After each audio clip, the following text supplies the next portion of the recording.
নমস্কার, শুভ সকাল। কেমন আছেন সবাই? আশা তো রাখছি সকলেই ভালো আছেন, আর আমরাও এখানে খুব ভালো আছি। আমার দুই সোনামাই ঘুম থেকে উঠে পড়েছে, আর এখন বাজে প্রায় সকাল 6:30 মতন। আর এখন থেকে আমি আমার ব্লগটা কন্টিনিউ করছি। মুখের হাসিটা একবার শুধু দেখুন, পুরো দুষ্টুমিতে ভরা। সকালে ঘুমটা থেকে ওঠার সাথে সাথেই ওর দিদি যদি পাশে শুয়ে থাকে, আমি যদি পাশে শুয়ে থাকি, ও আমাদেরকে ঘুম থেকে তুলবেই তুলবে। আর এখন পুরোপুরি ভালোভাবে মা বাবা এগুলো মোটামুটি বলতে শিখে গেছে। আর আর এত দুষ্টু হয়েছে যে বলার বাইরে। দেখুন না, এতটুকু একটু ধীরস্থির নেই, সব সময়ের জন্য একদম ধারে এসে বসে থাকবে। বড় মেয়েটা কাল রাতে ওর বাবাকে বলে রেখেছে যে আজকে সকালে ব্রেকফাস্টে টোস্ট খাবেন। তোর বাবা সেই জন্যই আর কি বাটার আর পাউরুটি এনে রেখেছে, আর আজকে সকালে ঠিক সেটাই আমাদের ব্রেকফাস্ট করা হচ্ছে। সাধারণত ছুটির দিনগুলোতেই আমাদের ব্রেকফাস্টটা করা হয়, আর বড় মেয়ে তো আগের দিন রাত থেকে বাবাকে বলে রাখে, আর সেই মতো পরের দিনে ব্রেকফাস্টে এইরকম করা হয় আর কি। তবে নিত্য নতুন নানান রকমও করা হয়, সবসময় আপনার সাথে কিন্তু সেটা শেয়ার করা হয় না। তো যাই হোক, এখানে আমি ঠাকুরটা পুজো দিয়ে দিচ্ছি। ঠাকুর পুজো করে নিয়ে চলে যাব রান্নাবান্না করতে, কারণ রান্নাবান্না করার পরেই আজকে চলে যাব পুরনো বাড়িতে, আর সেখান থেকে যাব একটু মার্কেটিংয়ে। তো পুরোটাই আপনাদের সাথে শেয়ার করব।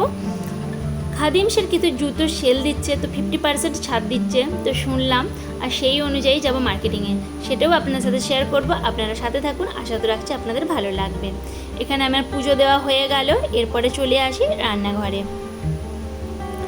রান্নাঘরে এই যে দুই রকম মাছ দেখতে পাচ্ছেন, এই দুটো মাছই কিন্তু কেনা না, মানে আমার শ্বশুরমশাই কিন্তু ধরেছেন। আর এই মাছটা দেখুন, এই মাছটা কিন্তু সাধারণত বাজারে আমরা দেখতে পাই, একটু বড় সাইজ হলে কিন্তু বেশ খেতে ভালো লাগে। আর এগুলো দেখুন একদম ছোট ছোট, মানে এই যে চারা মাছ বলে না, ওই মাছেরই একদম ছোট ছোট চারা। এগুলো বড় হলে কিন্তু অনেক হতো। এগুলো একদম ছোট্ট করে তেল ঝাল করলে খুব ভালো লাগে। এই মাছটা দেখুন না, আমি তো প্রথমে ভাবলাম যে কেনা হয়তো, তারপর দেখলাম না, এত ছোট ছোট মাছ। তারপরে আমার শাশুড়ি মা বললেন যে না, এগুলো বাপি সব পেয়েছে। বেশ কয়েকদিন একভাবে হাজব্যান্ডের টিফিনে মুড়ি দেওয়া হচ্ছিল, তো আজকে সকাল সকাল ভাবলাম যে না, কিছু একটা করে দেওয়া যাক। তো চটজলদির মধ্যে কী আর করা যাবে, তাই লুচি আর আলুর দম করে দিয়েছি। আগে মাঝে মধ্যে তবুও একটু চেঞ্জ করে খাবার দাবার দেওয়া হতো, এখন আর সেটাও দেওয়াই হয় না। তো আর কি লুচি আর আলুর দম করেছি, তো সেই জন্য আর কি সকাল সকাল উঠতেও হয়েছে। এদিকে মসুর ডাল আর মুগের ডাল আমি যেমন আগে থেকেই ভিজিয়ে রাখি, তো তেমনি ভিজে রেখেছি। আর এখানে আজকে দেখুন, এই যে একটু জাওলা মাছ হালকা করে একদম একটু তেলে নাড়াচাড়া করে নিয়েছি।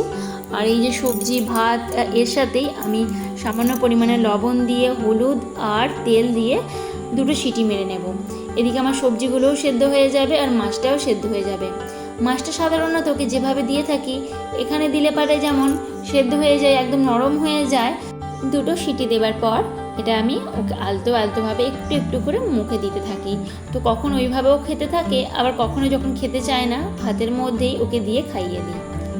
এখানে ডিমের অমলেটটা করে নিয়েছি। আজকে আর সেভাবে কোনো রকম তরকারি করব না, তো ডিমের অমলেটটা একটু ভালো রকমভাবে করে নিলাম। একটু পেঁয়াজ, রসুন, আদা, ক্যাপসিকাম এই সমস্ত কিছু দিয়ে ভালো রকমভাবে তৈরি করে নিলাম, একদম কষা কষা করে।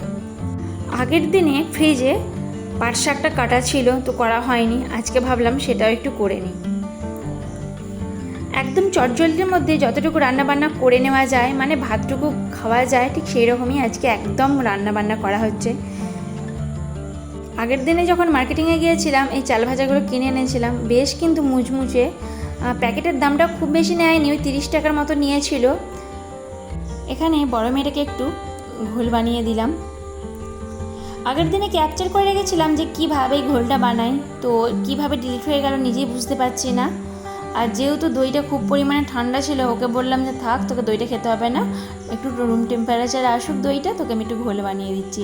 এমনিতে দুদিন ধরে বলছিল যে ঘোল খাবো, তো সেই জন্য ওকে ঘোলটা বাড়িতে বানিয়ে দিলাম। এই যে এখানে সমস্ত কিছু সবজি সেদ্ধ হয়ে গেছে, আর ওকে তবে আজকে মাছটা আমি আগেই খাইয়ে দিয়েছি। আর এখানে সমস্ত রকম সবজি দেখুন ভালো রকমভাবে ম্যাশ করে নেব। এইভাবে ভালো রকমভাবে ম্যাশ করে নেওয়ার পর যদি কেউ না খেতে চাইছে, তখন কিন্তু আমি ওই ছাঁকুনি দিয়ে একটু ছেঁকে নিই। এইভাবে ম্যাশ করে নিলে কিন্তু পুরোপুরিভাবে একদম পুরো নরম একদম পেস্ট হয়ে যায়। এটাই যদি হাত দিয়ে করতে যাওয়া হয় তাহলে অনেকটা সময় লাগে, ঠিক তেমনি এইভাবে যে একটা মিহি পেস্ট হবে সেটা কিন্তু হয় না। তো সেক্ষেত্রে এই গ্লাসের পেছন দিয়েই আমি করে থাকি। আর মিক্সিতে হয়তো অনেকেই করে থাকেন, কিন্তু আমি বলবো মিক্সির থেকে কিন্তু এইভাবে গ্লাসের পেছন দিক দিয়ে একটু পেস্ট করে নেওয়াই ভালো। তবে হ্যাঁ, আমি এরপরে ছাঁকুনি দিয়ে একবার স্মুথলি পেস্ট করে নেবার জন্য একবার ছাঁকুনিতে ছেঁকে নিয়েছিলাম। এরপরে সন্ধ্যার দিকে চলে এসেছিলাম ওই যে খাদিমসের শোরুমে। তবে প্রত্যেকটি জুতোর যে 50% অফার দিচ্ছিল ঠিক তেমনি নয়, এই যে টেবিলের ওপর যা কিছু ছিল এগুলোই কিন্তু 50%-এর মতন ছাড় দিচ্ছিল। আর বাদ বাকি যা কিছু ছিল কখনো 20%, কখনো 30% এইরকম আর কি অফার দিচ্ছিল।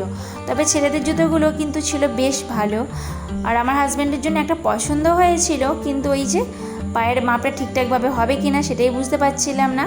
আবার এদিকে দেখুন বাচ্চাদের যে জুতোগুলো সেগুলো কিন্তু খুব সুন্দর ছিল। তো চলুন ওই দিকটা ঘুরিয়ে নিয়ে যাওয়া যাক। আর ওই দিকটাতেই কিন্তু বাচ্চাদের জুতোগুলো আছে। তবে প্রত্যেকটি বুট ছেলেদের বা মেয়েদের প্রত্যেকটা বুটই কিন্তু খুব সুন্দর ছিল।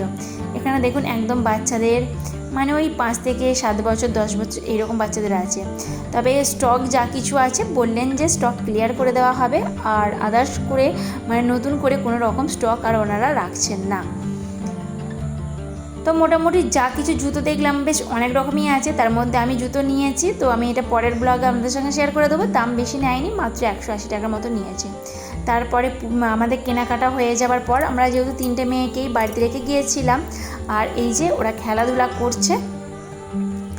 ওরা যখন পুরোনো বাড়িতে থাকে, মানে বড় মেয়ের কথা বলছে, ছোটো মেয়ের কথা বলছি, ওদের কিন্তু আমার কোনো রকমই হেডেক থাকে না যে হ্যাঁ ওদেরকে নিতে হবে, একটু কোলে নিয়ে ঘুরতে হবে, এই সমস্ত কিছুই না। শুধু টাইম বাই টাইম ওদেরকে খাইয়ে দিলেই আমার হয়ে যায়। আর এখন ওই যে ওরা 3জনে মিলেই খেলাধুলা করছে। আর আমার ছোটো মেয়েটারও দেখুন কোনো রকম ভুক্ষেপ নেই যে ও মাকে ছাড়া আছে কি মায়ের কাছে একটু আসবো, ও দিদিদের সাথে একটু খেলে চলেছে। দেখুন না, আমার এখানে টাইম বাই টাইম খাইয়ে দিলেই কিন্তু কেউ না কেউ ওকে ঠিক নিয়ে ঘোরাঘুরি করতে আরম্ভ করে দেয়। আর সেই জন্যই আমার বড় মেয়েটাও ঠিক তেমনি হয়েছে যে আমি ওখানে চলে যাব, মা আমি ওখানে গিয়ে 2 দিন থাকবো, মা আমি আজকে এবেলা যাবো ওবেলা আসবো, এরকম প্রায় টাইম করে। তবে আগের থেকে এখন সেই ভাগটা অনেকটাই কম করে দিয়েছে, কারণ ওই যে পড়ার চাপটা বেড়েছে, তাই না। এদিকে রাতে ওকে যেটা দেবো এই যে মম কেয়ারটাই দেবো। তবে সকালের দিকে মম কেয়ারটা আমি আগে দিতাম, কিন্তু এখন পুরোপুরি বন্ধ করে দিয়েছি। হয় রুটি দিই, আর তা না হলে মম কেয়ারটা ওকে রাতের দিকে দিয়ে থাকি।